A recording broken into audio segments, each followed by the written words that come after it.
తెలంగాణలో మరో ఎలక్షన్ తప్పదా? ఫిరాయింపు ఎమ్మెల్యేల అంశం నెల రోజుల్లో కొలిక్కి రానుందా? వేటు కంటే రాజీనామే బెటర్ అని అనుకుంటున్న ఎమ్మెల్యేలు ఎవరు?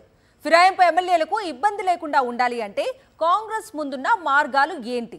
బీఆర్ఎస్ నుంచి గెలిచిన 10 మంది ఎమ్మెల్యేలు అధికార కాంగ్రెస్ లో చేరిన అంశంపై బీఆర్ఎస్ నేతలు కోర్టును ఆశ్రయించిన సంగతి తెలిసిందే.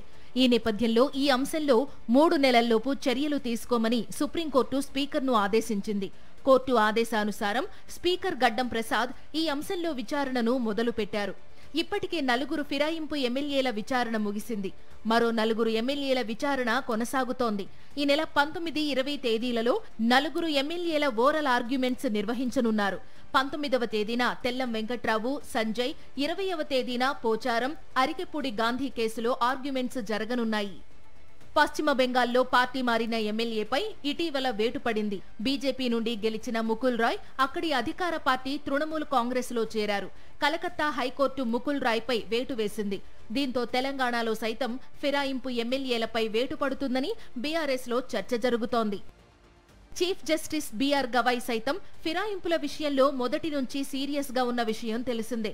ఒక పార్టీ నుంచి గెలుపొంది మరో పార్టీలోకి వెళ్లడం రాజ్యాంగబద్ధంగా కరెక్ట్ కాదని చీఫ్ జస్టిస్ గవాయ్ పదే పదే చెబుతున్నారు. ఫిరాయింపుల విషయంలో తెలంగాణ అసెంబ్లీ స్పీకర్ వెంటనే చర్యలు తీసుకోవాల్సిందేనని మొదటి నుంచి సుప్రీం చీఫ్ జస్టిస్ గవాయ్ స్పష్టం చేస్తున్నారు. ఈ నేపథ్యంలో తెలంగాణలో పార్టీ ఫిరాయించిన ఎమ్మెల్యేల విషయంలో సుప్రీంకోర్టు మరోసారి చాలా సీరియస్ గా రియాక్ట్ అయ్యింది. ఫిరాయింపు ఆరోపణలు ఎదుర్కొంటున్న 10 మంది విషయంలో 3 నెలల్లోపు స్పీకర్ నిర్ణయం తీసుకోవాలని మొదట్లో సుప్రీంకోర్టు స్పష్టం చేసిన సంగతి తెలిసిందే. సుప్రీంకోర్టు గడువు మేరకు అక్టోబర్ 31 లోపు ఎమ్మెల్యేలపై విచారణ పూర్తి చేసి తెలంగాణ అసెంబ్లీ స్పీకర్ గడ్డం ప్రసాద్ నిర్ణయం తీసుకుని ఉండాల్సింది.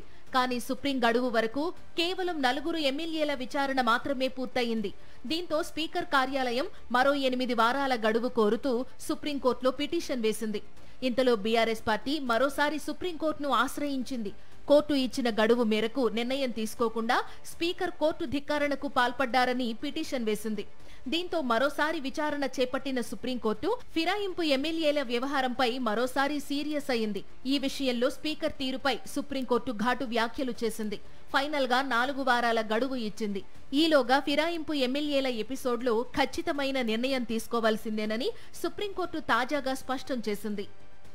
ఫిరాయింపు ఎమ్మెల్యేల ఎపిసోడ్ విషయంలో సుప్రీంకోర్టు చాలా సీరియస్ గా ఉండడంతో స్పీకర్ గడ్డం ప్రసాద్ ఎలాంటి నిర్ణయాలు తీసుకోబోతున్నారనేది తెలంగాణ రాజకీయాల్లో హాట్ టాపిక్ గా మారింది. ఫిరాయింపు ఆరోపణలు ఎదుర్కొంటున్న 10 మంది విషయంలో వేటు పడకుండా ఉండాలంటే 2 మార్గాలున్నాయనే చర్చ జరుగుతోంది.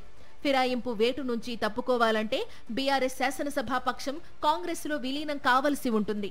అది జరగాలంటే మొత్తం 27 మంది ఎమ్మెల్యేలు కాంగ్రెస్ లో చేరాల్సి ఉంటుంది. ప్రస్తుతం 10 మంది చేరడంతో మరో 17 మంది చేరాల్సి ఉంటుంది. ప్రస్తుతం ఉన్న పరిస్థితుల్లో అది సాధ్యం కాని పని. బీఆర్ఎస్ శాసనసభాపక్షం కాంగ్రెస్ లో విలీనం కాని పక్షంలో స్పీకర్ ఏ నిర్ణయం తీసుకుంటారనే దానిపై చర్చ జరుగుతోంది. ఫిరాయింపు ఎమ్మెల్యేల్లో 2 ఇప్పటి వరకు అఫిడవిట్లు దాఖలు చేయలేదు. దానం నాగేందర్, కడియం శ్రీహరి అఫిడవిట్ సమర్పించలేదు.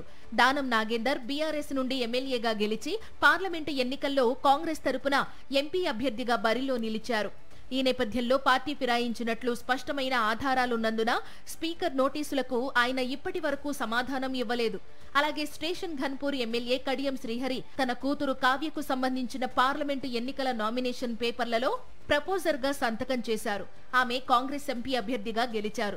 దీంతో కడియం శ్రీహరి కూడా అసెంబ్లీ స్పీకర్ నోటీసులకు రిప్లై ఇవ్వలేదు.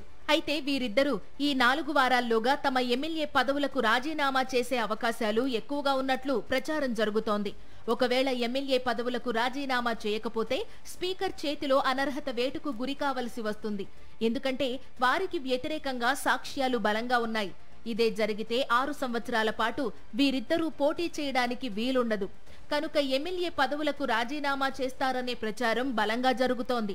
ఈ నేపథ్యంలో సుప్రీంకోర్టు ఆదేశాలతో పార్టీ ఫిరాయింపుల వ్యవహారం నెల రోజుల్లో కొలిక్కి రావడం ఖాయంగా కనిపిస్తోంది.